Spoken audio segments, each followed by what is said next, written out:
गणपति बप्पा मोरया, मंगल मूर्ति मोरया। जी हाँ, आज हम लोग बात करेंगे गणपति बप्पा, गणेश जी की मूर्ति, गणेश जी की फोटो हमें किस डायरेक्शन में कैसे लगानी है और उनकी फोटो, उनकी मूर्ति किस डायरेक्शन में लगाने से हमें क्या लाभ मिलते हैं और उनके क्या इफेक्ट्स होते हैं। कई कल्चर्स में हम गणेश जी की मूर्ति अपने मेन डोर, अपने एंट्रेंस में लगाते हैं, या तो अंदर या बाहर। बाहर लगाना मैं रिकमेंड नहीं करता हूँ गणेश जी को। गणेश जी की पीठ कभी भी हमारे घर के तरफ फेस करती हुई नहीं होनी चाहिए। वह हमेशा, उनका चेहरा हमारे तरफ होना चाहिए। गणेश जी की पीठ हमारे घर के तरफ फेस करती हुई नहीं होनी चाहिए। कई लोग यह भी कहते हैं कि अगर हम घर के बाहर गणेश जी की मूर्ति ऐसे लगा रहे हैं कि उनका जो पीठ है वो घर की तरफ फेस कर रहा हो, तो दीवार की दूसरी तरफ भी एक और गणेश जी की मूर्ति लगा दें। ठीक है, यहाँ हमने दो गणेश जी की मूर्ति लगा करके गणेश जी के जो नेगेटिव, जो पीछे के जो साइड है, उसको हमने वापस कन्वर्ट कर दिया सामने की साइड लगा करके। लेकिन हम क्यों गणेश जी को अपने घर के बाहर लगाएं?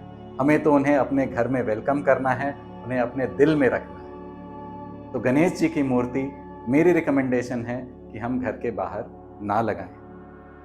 अब आते हैं गणेश जी को हम घर के अंदर किस डायरेक्शंस में, किस कलर के गणेश जी को हम किस डायरेक्शंस में लगाएं और उससे हमें क्या बेनिफिट्स मिलेंगे। सिद्धि विनायक मंदिर में गणेश जी ऑरेंज कलर के हैं। ऑरेंज कलर के गणेश जी को हमें अपने घर में साउथ ईस्ट के डायरेक्शन में लगाना है। साउथ ईस्ट का जो डायरेक्शन है वो बिल्कुल साउथ ईस्ट और साउथ के बीच का डायरेक्शन है।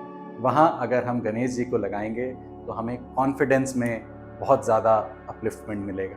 हमारा स्ट्रेंथ, हमारी मेंटल स्टेबिलिटी, हमारा कॉन्फिडेंस बढ़ेगा। तो अगर हमारे घर में हम कुछ ऐसी प्रॉब्लम फेस कर रहे हैं जिसमें हमारी कॉन्फिडेंस लो हो रही है, हमारे काम आगे नहीं बढ़ पा रहे हैं, तो उस केसेस में हम गणेश जी की मूर्ति, गणेश जी की ऑरेंज मूर्ति को हम लगाएंगे साउथ ईस्ट के डायरेक्शन। अगर हमें एक्सटर्नल सपोर्ट चाहिए गणेश जी से, गणेश जी से हमें एक्सटर्नल बैंकिंग में सपोर्ट चाहिए, लीगल मैटर्स में सपोर्ट चाहिए, एक्सटर्नल जो भी एजेंसीज हैं उनसे हमें सपोर्ट चाहिए, तो गणेश जी की सफ़ेद मूर्ति, मार्बल की मूर्ति या सिल्वर की मूर्ति हम लगाएंगे नॉर्थ वेस्ट की डायरेक्शन में। नॉर्थ वेस्ट की डायरेक्शन है एक्सटर्नल सपोर्ट की डायरेक्शन।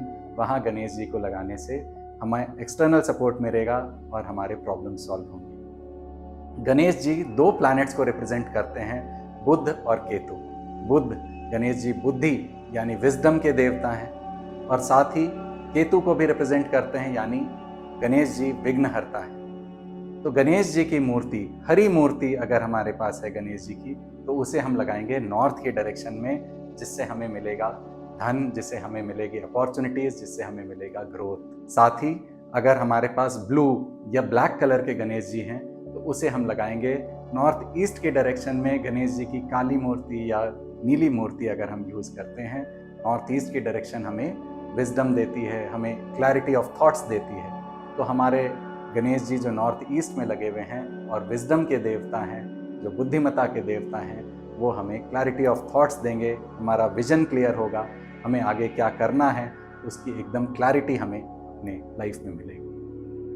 तो इन अ नटशेल अगर मैं एक बार फिर से रिकैप करूं, तो पहली बात, हमें गणेश जी को अपने द्वार के बाहर ऊपर नहीं लगाना है। ये मेरी विचार है।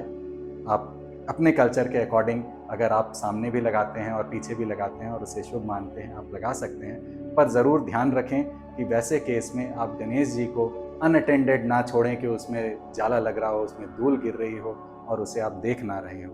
उसे हमेशा साफ करते रहें उस मूर्ति को और उसका ध्यान रखें। दूसरी बात, गणेश जी के डायरेक्शंस। गणेश जी अगर हमारे पास ऑरेंज कलर के गणेश जी हैं, तो उसे हम लगाएंगे साउथ ईस्ट डायरेक्शन में, उससे हमें कॉन्फिडेंस में बढ़ोतरी मिलेगी। गणेश जी की नीली या काली मूर्ति को हम लगाएंगे नॉर्थ ईस्ट डायरेक्शन में, उसे हमें क्लैरिटी ऑफ थॉट्स मिलेगा, विजडम हमारी बढ़ेगी। गणेश जी की हरी मूर्ति को हम लगाएंगे नॉर्थ के डायरेक्शन में, उससे हमें हमारे प्रॉस्पेरिटी में, हमारे मनी के कैश फ्लो में हमें बेनिफिट मिलेगा, हमें ग्रोथ मिलेगी, हमें नए अपॉर्चुनिटीज़ मिलेंगे। गणेश जी की सफ़ेद मूर्ति को, मार्बल की मूर्ति को या चांदी की मूर्ति को हम लगाएंगे नॉर्थ वेस्ट की डायरेक्शन में, उससे हमें एक्सटर्नल सपोर्ट मिलेगा, लीगल सपोर्ट एक्सटर्नल चाहिए या गवर्नमेंटल सपोर्ट चाहिए या हमें किसी तरह के लीगल गवर्नमेंटल डिपार्टमेंट्स का सपोर्ट चाहिए, तो वो हमें इमीडिएटली मिले। तो अब आप समझ गए होंगे कि गणेश जी को हमें कैसे लगाना है, कहाँ लगाना है, किस कलर के गणेश जी की मूर्ति को हमें किस डायरेक्शन में लगाना है। आप इनको फॉलो करें, इस टिप को फॉलो करें। गणेश जी की मूर्ति को आप एप्रोप्रिएट डायरेक्शन में एप्रोप्रिएट कलर की मूर्ति लगाएं और लगाने के बाद, इसको फॉलो करने के बाद कमेंट बॉक्स में ज़रूर लिखें कि आपके लाइफ में क्या चेंजेस हुए। Thank you so much.